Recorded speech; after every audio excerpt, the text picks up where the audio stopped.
Hey Sarah, uh, it's our 2-month anniversary today, and I thought I'd make you this video because I keep telling you I have a ton of stuff planned that really isn't prominent to what's going on now. So, I let you see a little bit of what I wrote the other day, and I'm going to read you everything I wrote, and by the end you'll understand. So, there are 7 billion people on this planet, of which you are one. Now, assuming there's an even amount of men and women, that would mean that there's a 1 in 3.5 billion chance I'd ever meet you. I would have more likely won the lottery than ever finding you. You and I have talked about a lot of things, but one that always kind of brings me back to you is the butterfly effect that states that a small change at one place in a deterministic, non-linear system can result in large differences to a smaller state. That being so, upon talking, I've found that we were merely separated by a few miles, and that, if you had chosen to go to the school closer to you, we probably would have met each other a lot sooner. That if I'd never dated Brianna, I would have never met you. It leads me to question, what if I never moved to Seven Lakes?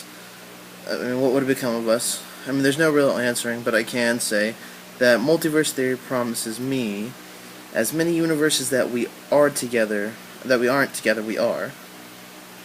Which, if that stands to reason, then I know a lot of existences of mine are very happy.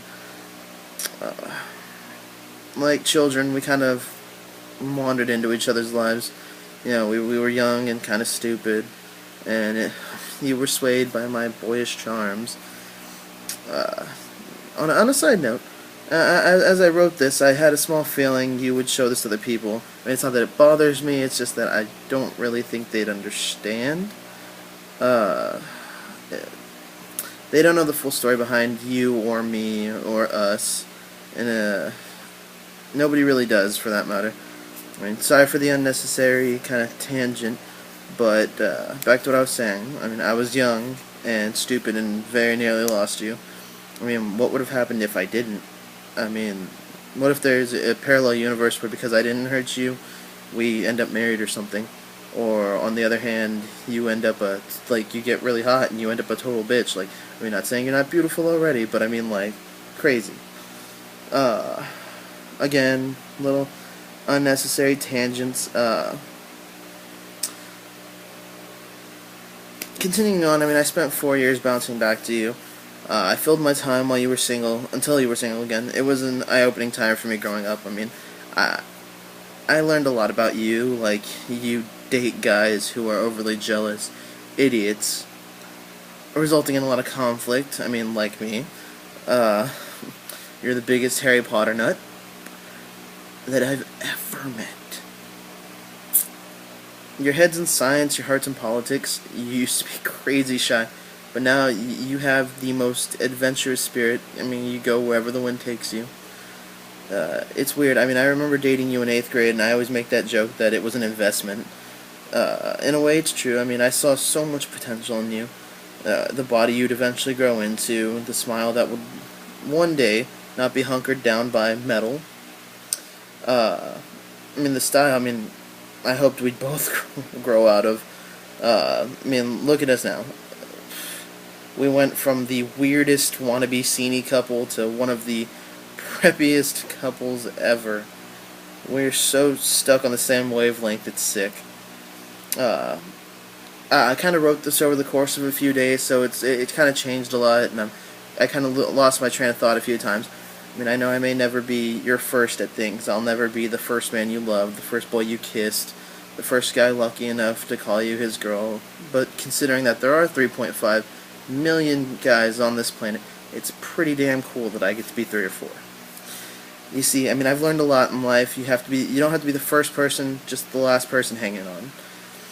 You have to be the rock that, when the rest of the world is falling apart, the voice in the dark. And when I think back at times, I wish I had someone like that.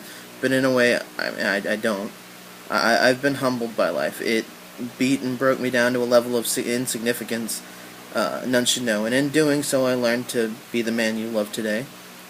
Uh, the time I spent chasing you was definitely worth something. And, I mean,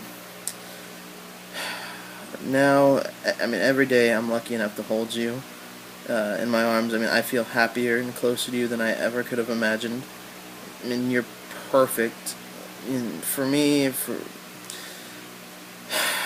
the highest strand of hair to the bottommost skin cell in contact with the ground. I mean, we always joke about me loving you at your worst, but you did the same. I've always been the most unbecoming guy. I was never hot or skinny. I had a personality that made cats look like reasonable species.